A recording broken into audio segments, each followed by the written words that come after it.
Alam mo ba, kapag hinati mo itong ating cake bars sa ganito, tapos inilagay mo yan dyan dito sa ating 500 ml na microwavable tub, and then finlatin mo yan, gayahin mo lang kung ano yung ginawa mo nung una, ganyan lang, maglagay lang din kayo ng tigta 3 piraso nitong ating cake bars, ilagay nyo lang yan sa ating chiller. At maglagay ka nitong isang sachet or 24 grams ng Menu Magic na ube flavor sa iyong kasirola.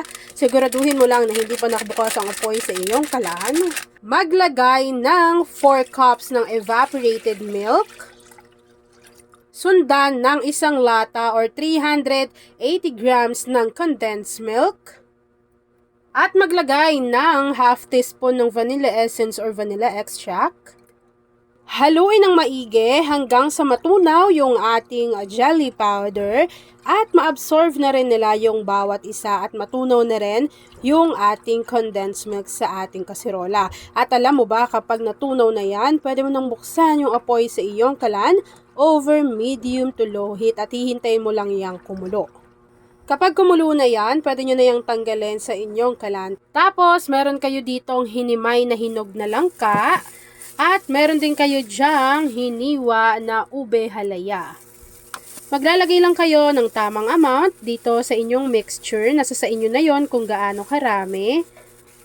Yan. So nakapaglagay na tayo ng ube, maglagay kayo dyan ng langka.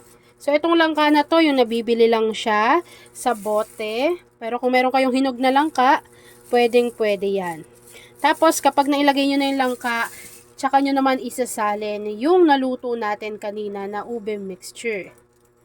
Nasa sa inyo na kung gaano karami. So ako, ang ginamit ko ay yung tig 500 ml na microwavable tub.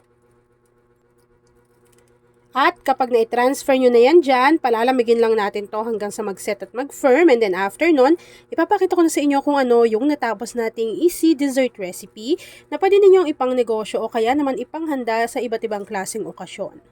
Kapag lumamig na yan, maglagay lang kayo ng langka on top and then pwede na po natin tong i-enjoy. At ayan na nga mga kakusina, tapos na naman po ang ating easy dessert recipe na ube langka ref cake. Kung nagustuhan mo yung ating video, please like and share this video. At kung hindi ka pa nakakapag-subscribe sa aking YouTube channel na Kusina ni Angel, please click subscribe button.